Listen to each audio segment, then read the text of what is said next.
बिस्मिल्लाहिर्रहमानिर्रहीम। अस्सलाम वालेकुम मोज़िज़ व्यूअर्स, आउं हुसैन अब्बास तव्हांजी ख़िदमत में हाज़िर आहियां। अॼु आउं तव्हां सां हिकु अहम मौज़ू ते गुफ़्तगू करे रहियो आहियां। सिंध जो इतलात व नशरियात जो खातो, जंहिंमां जेके सिंधी वर्कर्स आहिनि, मीडिया जा हज़ारे वर्कर्स आहिनि, उन्हनि जे घर जो उते चुल्हो ॿरे थो। कुझु कामोर अहिड़ा हूंदा आहिनि जिन खे पंहिंजे पसंदि जी सीट न मिलंदी आहे, या वरी उन्हनि में अहलियत न आहे हूंदी, पोइ हू उन बुनियाद ते जेको आहे सो नफ़्सियाती मसइलनि जो शिकार थी वेंदा आहिनि ऐं पोइ हू खाते खे यरगमाल बणाइण जी कोशिशि कंदा आहिनि या उन खाते जे ऑफिसरनि खे ब्लैकमेल करण जी कोशिशि कंदा आहिनि। ऐं मिस्टर मुनीर जलबाणी साहिब जो ज़िक्र करे रहियो आहियां, जेको सरकारी रिकॉर्ड चोरी करण जे केस में अदालत में आहे, जेल में आहे ऐं अदालत उन जूं ज़मानतूं रद्द करे चुकी आहे। इहो जेको मुनीर जलबाणी साहिबु आहे, उन ते एंटी करप्शन में केस हली रहिया आहिनि। माण्हुनि खां नौकिरियुनि जा लखें रुपया वठण जे इल्ज़ाम में उहो एंटी करप्शन जूं इंक्वायरियूं भोॻे रहियो आहे।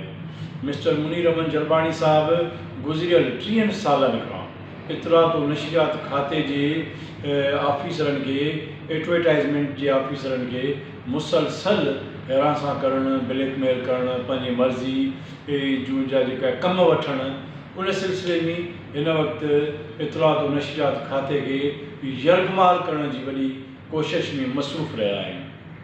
ऐं मूं जॾहिं इन सॼे केस जी एज़ ए रिपोर्टर जी हैसियत में, एज़ ए सहाफ़ी जी हैसियत में जॾहिं जांच कई, जॾहिं मुंहिंजो वञणु थियो, त मूं ॾिठो त हुते एडवर्टाइज़मेंट डिपार्टमेंट जो डायरेक्टर मोहम्मद यूसुफ काबूरो वटि मीडिया जा रोज़ानो जे बुनियाद ते सवे वर्कर अचनि था, जेके पंहिंजे अख़बारुनि जा इश्तिहारात वठनि था ऐं हू सभिनी वर्करनि खे अकोमोडेट करे थो। उन जे ई करे असांजे सवे हज़ारे वर्करनि जे घर जो चुल्हो ॿरे थो। मां ॾाढी जांच कई इन ॻाल्हि जी त आया हिते कहिड़ियूं ख़राबियूं आहिनि। आया मुनीर जलबाणी जेको इल्ज़ाम हणी रहियो आहे, जेको ब्लैकमेलिंग जे चकर में हिन हेॾे वॾे खाते खे ख्वार करे रहियो आहे, जेको सिंध जो वॾो अहम खातो आहे, जितां सरकार जूं इतलात व नशरियात जूं ख़बरूं नशर थियनि थियूं, जिथे वरी ॼाण जो जिथे वॾो ज़रियो ऐं ज़ख़ीरो मौजूदु आहे, उते एडवर्टाइज़मेंट डिपार्टमेंट जितां हज़ारे वर्करनि जे घर जो चुल्हो हले थो। मूं ॾिठो त मोहम्मद यूसुफ काबूरो उते जेको आहे सो माण्हुनि खे इश्तिहारात विराए रहियो आहे, ख़ैर जा कम करे रहियो आहे। भई हिकिड़ो वॾो इदारो आहे जेको मीडिया वर्करनि जी सार संभाल रहे थो, उन इदारे खे जेकॾहिं डिस्टर्ब कयो वेंदो, उन इदारे खे जेकॾहिं तंग कयो वेंदो, त पोइ यकीननि उते जा जेका असर आहिनि उहे नाकारा निकिरंदा। उन करे आउं सम्झां थो त मोहम्मद मुनीर जलबाणी साहिब खे खपे त पंहिंजा मामलात ठीकु करे कंहिं ॿिए खाते में हलियो वञे। ऑफिसर माण्हू आहे, ज़रूरी त न आहे त इतलात व नशरियात खाते खे बदनाम बि कबो, ख्वार बि कबो, उन जे ऑफिसरनि खे ब्लैकमेल कबो, उन जे जेको आहे नंढनि वॾनि मुलाज़िमनि सां जंगियूं कबियूं, वेड़ियूं कबियूं ऐं सॼे निज़ाम खे जेको आहे सो ब्लैकमेल करे यरगमाल करण जी कोशिशि कबी। ईअं न थियणु खपे। इतलात व नशरियात जा ऑफिसर जेके मौजूदा वेठा आहिनि, उहे सभई मीडिया जे वर्करनि खे पाले रहिया आहिनि। यकीननि ख़राबियूं आहिनि माण्हुनि में, यकीननि माण्हुनि जी ज़ाती पसंदि ऐं नापसंदि जा वॾा मसइला इन्वॉल्व आहिनि।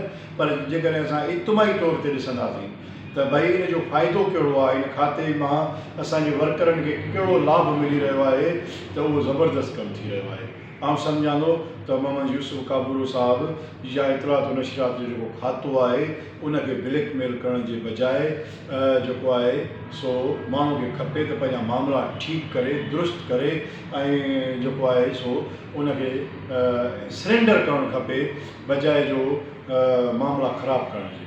ऐं उमेदु कयां थो त मीडिया वर्करनि जी सार संभाल लहंदड़ मोहम्मद यूसुफ काबूरो साहिब जी किरदार कुशी बंदि कई वेंदी ऐं उनखे अजायो उन सां ज़ाती दुश्मनियूं थी सघे थो, ज़ाती दुश्मनियूं हूंदियूं आहिनि माण्हुनि जूं, उन ज़ाती दुश्मनी में अची करे हिकिड़े वॾे मुक़दस खाते खे ख्वार करणु ऐं हिकु मोज़िज़ ऑफिसरनि खे जेके हर दिलि अज़ीज़ आहिनि, जेके अहसासु रखंदड़ आहिनि, जेके वर्करनि जी मदद कंदड़ आहिनि, जेके मीडिया खे जी सार संभाल लहंदड़ आहिनि, उन्हनि खे ब्लैकमेल करण जो सिलसिलो बंदि कयो वञे।